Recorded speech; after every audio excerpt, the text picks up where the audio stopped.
Welcome to the Style Free Podcast, where a father and son detail and digress on the wide variety of topics within music, art, family, and culture. Your hosts are Professor Stephen J. Tyson Sr. and Jr., also known as Dad and Papo. In today's episode, we discuss the importance of the Ed Sullivan Show for Black musicians and the mystifying story of Corla Pandit. Hey, it's good to see you. It's good to see you too, Dad. Yeah, well, I enjoyed our conversation recently about the fifth dimension and what they represented in terms of unity. Mm-hmm. And it reminded me that even someone like an Ed Sullivan played a very important role in the 1940s and 50s, and really until the show ended in 71, in bringing people together through music, the power of music. And I'm talking specifically about Black artists. And the list of names is legion. But he was doing this at a time in the 1940s, before it became the Ed Sullivan Show officially. I think that happened in 1955. But as early as 1949, the show started as the Toast of the Town in 48. But as early as 1949, he had Black entertainers on that program.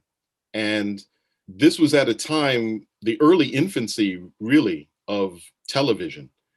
And to have Black performers on the stage, shaking hands, and then them addressing the audience, him showing a kind of warmth and a connection, with these individuals, that set an example, for the rest of the country at a time when many other stations weren't doing that. They wouldn't go there. They wouldn't do that sort of thing. And so Ed Sullivan has an important role in terms of this kind of coming together that we were talking about, which I thought was certainly exemplified by groups like the Fifth Dimension. That's really cool to hear, because I don't have much knowledge or context of Ed Sullivan outside of knowing the Ed Sullivan Show. Yeah. Or knowing the title of it and knowing that certain groups or acts perform. But my connection to a show like that is The Tonight Show with, Jay Leno, then, Jimmy Fallon.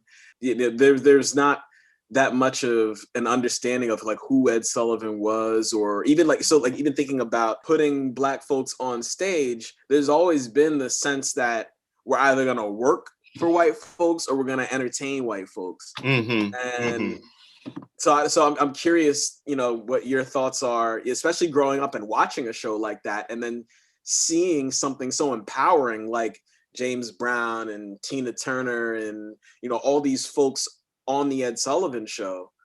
Was there that representation, but not the action that was actually happening in the studios where Ed Sullivan was recording a show? That's a very interesting question. Of course, I had the opportunity with the family to go to the Ed Sullivan Show back in the 1960s. We saw the Fifth Dimension perform there, and we later met them backstage. And the one thing I can tell you is that we were certainly in the audience. Right. Did you look around and see any other, chocolatey looking faces at all? Yeah. We weren't the only ones. I'm not saying that it was overwhelmingly that, when there would be a predominant number of Black entertainers. I can't speak to that. Sometimes the camera would pan to the audience and you would see Black faces in the audience in some of the programs, whether he was showing the Supremes or the Temptations or Stevie Wonder or others, you would see Black faces in the audience. So I can tell you from personal experience, we definitely were there and witnessed that. Now, how far back that goes into the 1950s, for example, I can't really speak to, much less the 1940s when the show started in 48. I don't know what the policies were at that time. I just know that on stage itself, and that's a good question, by the way, and it bears further research. But I would say that him standing up there with Nat King Cole, talking with Nat, and showing real appreciation for entertainers. George Kirby, an amazing impressionist.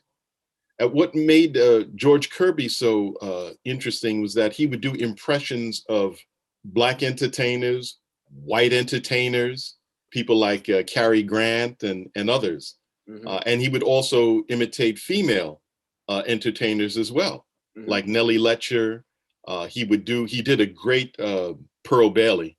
I remember seeing that on the Ed Sullivan Show years later. But to see him in 1949 and Ed Sullivan really talking him up, and what a great entertainer, and he couldn't show the whole act at one point, and so now I want him to present the whole act, and so we brought him back, and fantastic. I mean, it was just really, it stood out. That kind of accolades stood out at that time. Now, there were some situations with white and black entertainers where Ed didn't always see eye to eye, or there were some other issues going on. We have to remember that the late 1940s, this is the McCarthy era. And so Ed had a background as a newspaper writer. He was also an all-star athlete, by the way. A lot of people don't know that. They see this stiff guy and shoulders hunched up. That's the parody of him anyway. Yeah. And that he has no life. And he would get a kick. He was a good sport about people who would imitate him. And George Kirby even imitated him. But just a moment, Ed Sullivan, was born in Harlem. And then when he was a little older, his family moved to Port Chester in Westchester County. And he went into, originally, he could have gone in a number of different directions, but he decided that rather than going to college, he wanted to be a newspaper guy. And that's what he did. He wrote he had a column, a number of news publications. But then again, as I say, in the 1940s, you have the Red Scare, the McCarthy era, communist witch hunts, this sort of thing. And there was a lot of fear that was instilled. And it was such to the point where certain entertainers wouldn't be allowed on stage, or they would be blacklisted. And so a lot of people lost their jobs and various opportunities. Paul Robeson was deeply affected by this. Paul Robeson is a conversation in and of himself, but he was a stalwart, giant intellectual, incredible talent, Shakespearean, spoke several languages, African, European languages. I mean, he performed all over the world, and he was revered all over the world. But the point I'm making is that here's someone who was the epitome of the greatness of America, and he was blacklisted.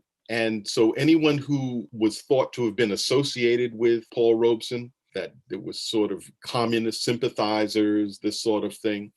And Paul Robeson refused before the House Un-Americans Activity Committee in his testimony to reveal anything. He said, it's really none of your business.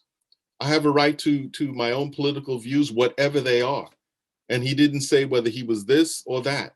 He said, the very fact that you are interrogating me and that you are throwing this scare into the country is un-American, unconstitutional.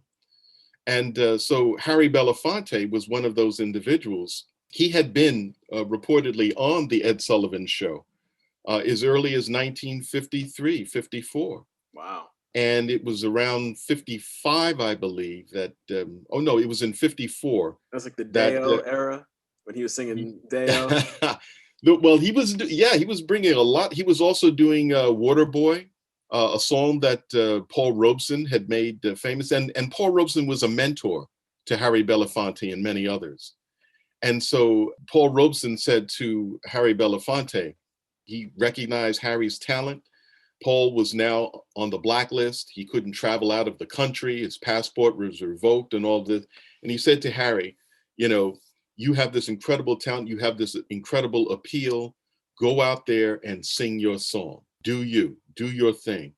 And to taking really the inspiration from Paul Robeson, Harry began singing songs in other languages or appealing to different ethnicities, singing Hava Nagila and singing, a variety of different folk and ethnic songs from different places around the world, including a Jamaican song, like you were talking about the Banana Boat song or some other things. So he was basically creating this incredible tapestry of ethnicity that really was the fruition of much of what Paul Robeson had already laid the foundation for doing.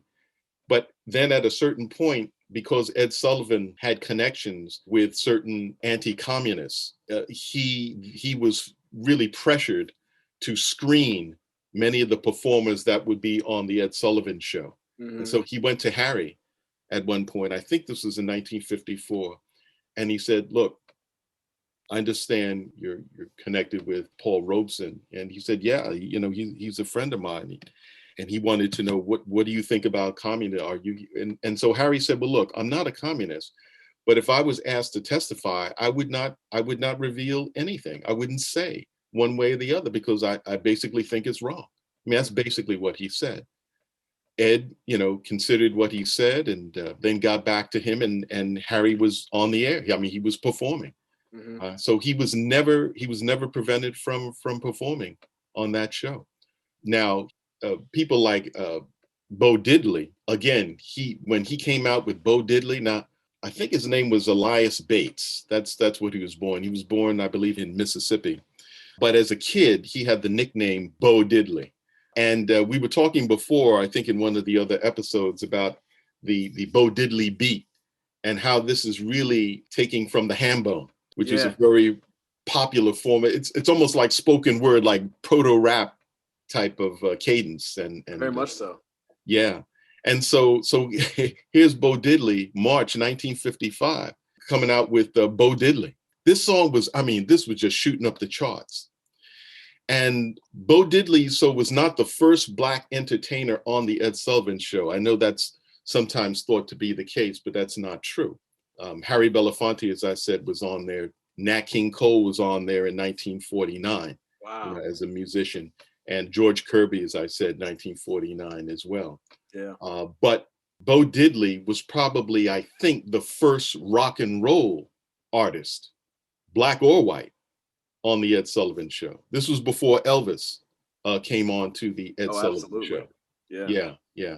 So apparently Ed Sullivan was listening to Bo Diddley in the rehearsal, and he was going to do a song called 16 Tons. I think that's one of those work songs that, 16 tons, and what do you get? Another day older and deeper in debt. Those are some of those socially minded songs of back in the unionizing days. But at any rate, Ed Sullivan, liked that song. He said, hey, I want you to do that song. And he was thinking that was going to be the only, song that he was going to perform. But on the list that Bo Diddley was looking at in terms of the show, he saw his name, Bo Diddley, and he saw 16 tons. So he assumed that he's supposed to start out singing Bo Diddley and then go to 16 tons. So back to back. Yeah. But it was really his name that was there saying that he was going to be performing 16 tons. So Ed was under the impression that the song he was going to be singing was 16 tons. So when Bo Diddley came out with the Bo Diddley song, Ed hit the roof, but it was nothing he could do. Right. And then he went, I think he went into the 16 tons things after that. So anyway, wild. So he was never on that show again, as far as I know. Oh, wow. Definitely want to give a shout out to Tidal. They put together an Ed Sullivan Show video playlist. And, one of those videos is Bo Diddley. They also have Harry Belafonte performing Jamaican Farewell, Nat King Cole performing Lover Come Back to Me. So yeah, folks are interested and, want to check out some live videos. It's a great opportunity for people to check out the Ed Sullivan Show if they haven't been able to see it before. Yeah. It was a variety show, which meant you had a little bit of this, a little bit of that. There were jugglers, there were plate spinners. We talk about spinning plates, trying to keep a lot of things up in the air at the same time. So they had this master plate spinner on there. I used to love that. And then, of course, there were opera singers. Sometimes they would have opera singers on there. They would have rock and roll entertainers, particularly in the 1960s.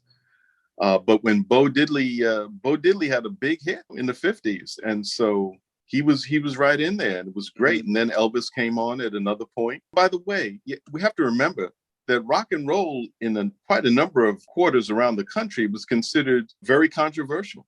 Yeah. Considered subversive. So if Ed Sullivan put you on, that was like a stamp of approval. Yeah. Yeah. That opened a lot of doors for many people. You know, one of the interesting things that Harry said to him was, in speaking not just about Paul Robeson in part, but just the whole civil rights struggle. He said, imagine you as a person of Irish descent, and think about the history of the Irish in relationship to the British, being dominated and oppressed by the British.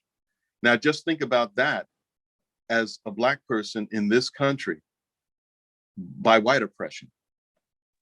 And so Ed, you know, he couldn't argue with that. He got it. And like I say, you know, Harry was on that show for the next 10 years or so. Yeah. Yeah.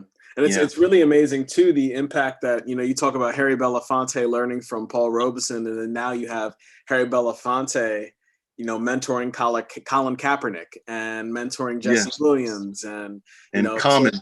And Common, exactly. So many folks who are activists and artists and entertainers in their own right today are, you know, leaning on him, who was a direct line to Paul Robeson, who's a direct line to so many other folks who we also might not even know about, who were very influential and important. So definitely, you know, shout out to obviously those influential Black figures, but then also again to Ed Sullivan for being able to give them even more opportunity to have more voice and more space for folks in the country and around the world to recognize who they are. Absolutely. Absolutely. Now, the other thing I would say is that when we talk about the Ed Sullivan show, you know, that would come on, I believe it was 8 o'clock in the evenings on Sundays. So the family, you know, I'm talking about the days when there was one television set in the house. Right. Not a bunch of devices all over. Everybody's in their silo. Yeah. You know? So everybody was together. We gather around the set to see whoever was coming on. Now, talk about Jay Leno, you know, and others, or Jimmy Kimmel and Jimmy Fallon. Yeah. Johnny Carson, and before him, Jack Parr, and Steve Allen before Jack Parr, you know, The Tonight Show. I mean, but those are late night TV shows. So, you know, there were late night TV programs, but kids were in bed. And so it wasn't the same kind of family get together, everybody of different ages getting together around the TV. And that's what made the Ed Sullivan Show special. So it had a run. Yeah. From 1948 as Toast of the Town, switched over in 55, became the Ed Sullivan Show, and then ran until 1971 when CBS was looking to refresh their lineup and canceled the show. Wow. Which infuriated Sullivan, as you can imagine. Yeah. And they had a special, I think it was 2 years later in 73, celebrating the 25th anniversary of the Ed Sullivan. Well, you know, the show's over, but they had a 25th anniversary thing there. And then Sullivan died not too long after that. Wow. I think it was esophageal cancer. He apparently had late stage, and his family didn't tell him. They consulted with the doctor, and the doctor said it's late stage. And so they never told him. And he thought that it was related to the ulcers that he had for many, many years. And I'm wondering how he got those ulcers, just dealing with all the pressures that he was having to deal with in terms of who to put on, who not to put on, who to embrace, not to embrace, you know, that sort of thing. I don't know. I'm just speculating there. But at any rate, he's made his mark. And I think that, you know, there are certain pluses and minuses that you can put in any of the columns as far as Ed Sullivan in terms of politics and that sort of thing, given the times. But in terms of his respect for Black entertainers, in fact, when Bill Bojangles Robinson died, he had a funeral. The funeral expenses were paid by who? Ed Sullivan. Okay. Wow. So the respect was there. The respect was there. No question about it. Wow. Well, that's amazing. Yeah, I didn't know that much about Ed Sullivan. I didn't know that much about his impact, his legacy, so much of his importance, you know, for Black artists and entertainers of the time. And, you know, concurrent with this, of course, is the desegregation of the U.S. Armed Services, you know, in the late 40s. Mm-hmm. Concurrent with this, we're still the burgeoning civil rights, which has been going on, the effort for emancipation and freedom and abolition, and all of this has been going on for 400 years, right? And so it was going on then in the 40s, and servicemen coming back from the Second World War, and they're saying, like, wait a minute, we were in a segregated army but we fought for freedom, quote unquote. And you're telling us that we can't receive the same services and everything, given all the sacrifices that we've made in this country since the founding of this country. What is that about? And so this push, this effort, it caused a lot of pushback, as it always has, and still to this day continues to be pushback for full enfranchisement. You know, we've seen that happening in Georgia. You know, we see that happening in Texas. We see that happening all around, and not just the South, you know. But the other thing I wanted to say very quickly, though, is that you have to also remember that at the same time that Bo Diddley was getting on the Ed Sullivan Show, there was also a guy named Billy Daniels. He was a Black entertainer. He was very famous for the song called Old Black Magic. And he had that sort of upbeat showbiz, you know, raring to go Las Vegas, rat pack kind of energy, you know, behind him.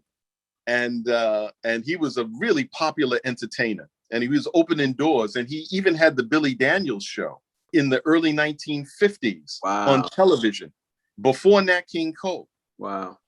There were other people. I believe that, was it Maxine Sullivan? My memory's a little vague on this, but there was at least another Black entertainer who had their own show. But in those days, those shows would be for 15 minutes. And that's the way it was across the board. It didn't have to do with Black or white or anything like that. But it was Nat King Cole, when he came on the scene, he had his full show, you know? Right. It was like was that a half hour? Yeah, half hour show. Yeah. And that was in, believe it was 1956. It went until 57. So it lasted for about, I think, a little over a year or so. Wow. And he was having everybody on that show. I mean, some people went on there, they weren't even going at scale. They would just be there just to support Nat. White entertainers, Black entertainers, you name it, just across the board. But in truth, the first Black person to have their own show, full show, was a gentleman who was passing. He was not thought to be Black. Wow. But he definitely was Black. And in fact, at a certain point in his career, he pretended to be Latino. And so he went by a Latino name, and his wife was an illustrator, an artist or a colorist with the Disney Studios, Walt Disney Studios. And he was really an amazing performer. In fact, he had an encounter. He would be at these supper clubs, and he had an encounter at one point with Duke Ellington. And I think Duke Ellington sort of, you know, looked at this person and probably recognized him for who he really, really was. But anyway, his stage name was Korla Pandit. Korla Pandit. And he pretended, and I believe it was his wife who came up with this idea to pretend to be someone from India that came from a Brahmin family. That's wild. And wow. And so he wore a turban. Now Hindus, he was pretending to be Hindu, but traditionally they would not be wearing turbans. Sikhs would wear a turban. Right. And he had a jewel placed in the center of the turban. And so he would be at the organ. He'd be playing the organ. And he would look at the camera, and the camera would pull in closer. And it would zoom in on his eyes, and they were hypnotizing. And, you know, the reports were that women would just swoon. That's wild. All right. What was his name again? So Korla Pandit. Korla Pandit. Wow.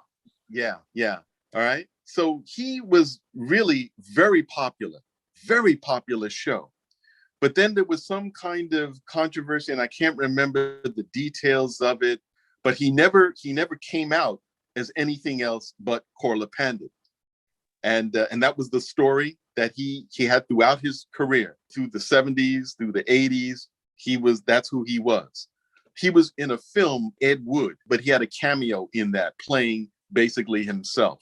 But prior to that, as I said, he had his television show. Well, After this controversy, I think it might have been something to do with his rights or material or what he was going to perform and not perform. I forget what it was, but they canceled the show. But what they did was they replaced his show with another person who was at the piano, looking, gazing up, zooming in on his eyes, but he had a candelabra on top of his piano. Is that Liberace? Liberace basically took the same formula that Corla Pandit had. Wow. But it morphed into Liberace, and that set Liberace off into the stratosphere.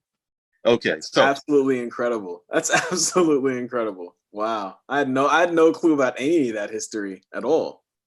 Yeah, a lot of people have either don't know or slept on Corla Pandit, and it's shameful. Now, he was also good friends with Paramahansa Yogananda, was a spiritual guru who had a base in California. He was from India. I mean, literally from India.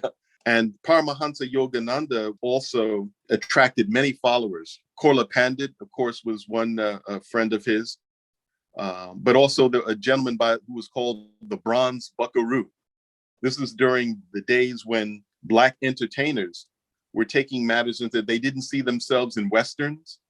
So they were part of films that had all Black cast, and they were cowboys. And yeah, of course, the Bronze Buckaroo, or Herb Jeffries. Yeah, that's right. Herb Jeffries was a singer. He sang with Duke Ellington. He was a very popular singer, great singer. And he was also an incredible movie star in Black films. And so he was a follower of Paramahansa Yogananda. You know, this is during the early days of, who was also a vegetarian. So this is out in California. This is before the hippie movement and the beat movement in the 50s and so forth. There were people who were spiritually minded individuals, Black and white, who were gravitating toward a healthier lifestyle, to higher consciousness and so forth. So when we talk about Earth, Wind, and Fire and what they were bringing to the game, the roots of this, or some strains of the roots of this, go back even further. Yeah, that's incredible. That's incredible. Yeah, we're gonna have to do a whole conversation on these folks for sure. Awesome. Well, that's really cool, Dad. Thanks for having this conversation. I really enjoyed it. Hey, it's always great talking with you, Papo. It's always great talking with you too, Dad, and learning so much from you. It's amazing.